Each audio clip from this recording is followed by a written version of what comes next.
કોઈ ખૂણો એવો બાકી નહીં હોય. હું કહું છું ને કે જ્યાં ઉગારામ બાપાની ચેતના નહીં હોય, એક શબ્દ લાગે જ નહીં. આદિ કઈ તો અનાદિ થઈ જાય, અનાદિ કઈ તો આદિ થઈ જાય. કે તમારું ખીલા મૂળ હોવું જોઈએ. હું વારંવાર કહું છું કે જ્યારે વાવાઝોડું ઉપડે ને સાહેબ, ત્યારે ખીલા મૂળ વાળા ઝાડની ડાળીઓ ભાંગી જાય, તૂટી જાય, અરે કદાચ નાશપ્રાય થઈ જાય, પણ ફરી પાછું જ્યારે એને પાણી મળે, ચેતના મળે, પ્રકાશ મળે, એટલે નવો પલ્લિત થઈ જાય. એ ખીલા મૂળ વાળા ઝાડ છે ને, એના નીચે બેસવામાં વાંધો આવતો નથી. ઉગમ ફોજના જો ઉગમનો અર્થ બીજો પણ થાય છે સૂર્ય.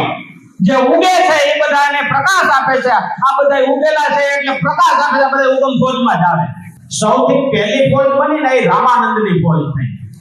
એ રામાનંદની ફોજની અંદર 2100 જણા હતા. 2100 એટલે પ્રખર મહાપુરુષો. પણ સાહેબ જગતને ઓળખાણ બેની જ થઈ. એક સંત શિરોમણી રોહિદાસ બાપા અને બીજા કબીર સાહેબ. રામાનંદની ફોજમાં 2100 માંથી 2 જણા જ સિદ્ધ થયા એમ કહી શકાય. બીજી ફોજ થઈ બાણ ફોજ. બાણ ફોજની અંદર પોતાના નાદ અને બુંદ એવા ખીમ સાહેબ અને બીજા ત્યાં રવિ સાહેબ ભૂકા કાઢી નાખ્યા આખી દુનિયાની અંદર. ધર્મ એટલે હું એક આખી સંસ્કૃતિની રચના કરી નાખી. આ બીજી ફોજ. અને ત્રીજી ફોજ એટલે ઉગમ ફોજ.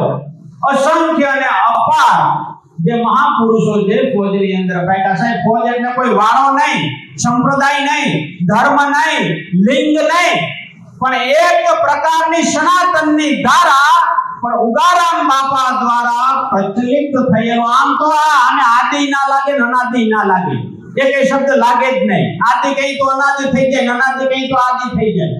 આદિ અનાદિ બેય ના લાગે એવી ધારા, એ સનાતનની ધારાને પ્રજ્વલિત કરનાર, ફરી પાછું ફળીભૂત કરનાર, ઓન રેકોર્ડ હારા 12 કરોડ શિષ્ય ધરાવતી ફોજ એટલે ઉગમ ફોજ.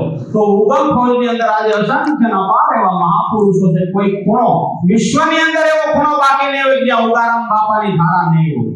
સાહેબ ઉગારામ બાપાની ધારા એટલે વ્યક્તિ તરીકે હું કહું છું કે ઉગમ ફોજ. ઉગારામ બાપા ના નામ ઉપરથી ઉગમ ફોજ બની અને એ ધારાના મહાપુરુષો, પ્રગટ મહાપુરુષો અસંખ્ય અને અપાર.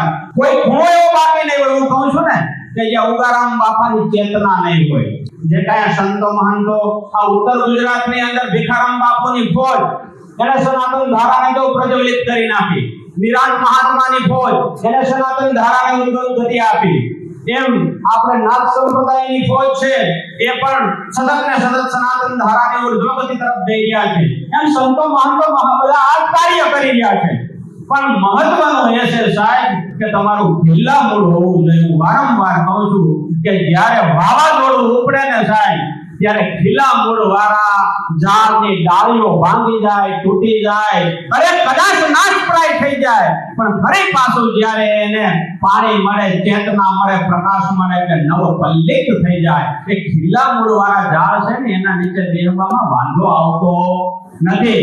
બીજા ઝાડો એના ડાળા પાંખડા બહુ રમણીય હોય, આકર્ષિત હોય, પણ સાહેબ જેવું વાવાઝોડું ફેંકાય એટલે મૂળ હોતું ઉપાડે ને ક્યાં ફેંકી દે એની કઈ ખબર નહીં. એટલે ખીલા મૂળ. ખીલા મૂળ એટલે શા માટે ખીલા મૂળ શબ્દ હું વાપરું છું? તો કે રાઘવાનંદ, રાઘવાનંદના રામાનંદ, રામાનંદના કબીર સાહેબ, કબીર સાહેબના પદ્મનાભ, પદ્મનાભના નીલકંઠ સ્વામી, નીલકંઠ સ્વામીના રાઘવદાસ, રાઘવદાસના યાદવ સ્વામી, યાદવ સ્વામીના સષ્ટમ સાહેબ, સષ્ટમ સાહેબના બાણ સાહેબ, બાણના 2 પ્રખર શિષ્યો, એમાં એક એના પુંજના ખીમ સાહેબ, ખીમ સાહેબના ત્રિકમ સાહેબ, ત્રિકમ સાહેબના ભીમ સાહેબ, ભીમ સાહેબના જીવણ સાહેબ ને જીવણ સાહેબના શિષ્ય દેશળ ભગત. આ આખી એક ધારા આ સાઈડ આલી. બીજી ધારા રવિ સાહેબ, બાણ સાહેબના પ્રખર શિષ્ય રવિ સાહેબ. તો રવિ સાહેબના શિષ્ય મોરાર સાહેબ, મોરાર સાહેબના શિષ્ય આનંદરામ, આનંદરામના કરમસિંહ બાપા, કરમસિંહ બાપાના હીરસાગર બાપા, હીરસાગર બાપાના ઉગારામ બાપા, ઉગારામ બાપાના મારા દાદી જીવુબા, જીવુબાના મારા મધર જયાબા, જયાબાના અમૃતાબા, અમૃતાબાના એના જ સાસુ આ મંગુબા એના ગાદીપતિ. અને અમૃતાબા છે એ આદ્ય સ્થાપક સતગુરુ સાહેબ આશ્રય સ્થાન અમરધામ. અમરધામ શબ્દ અમૃતાબાના નામ ઉપરથી છે.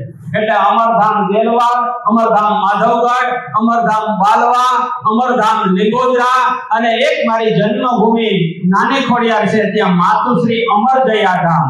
જે મારી બાનું પણ નામ આવી જાય છે અને અમૃતાબાનું પણ નામ આવી જાય છે, જેની ચેતના છે પ્રગટ પુરુષ છે સાહેબ, બધા પ્રગટ પુરુષ છે। એટલે સંતો વારંવાર કહે છે કે સબ ઘટ મેરી સોયા, કોઈ ઘટ ખાલી નહીં પણ બલિહારી વો ઘટ કી કે જહાં પ્રગટ હોય। એ પ્રગટ મહાપુરુષોની બલિહારી છે ને વાલા, એના આપણે ગુણ ગાઈએ છીએ।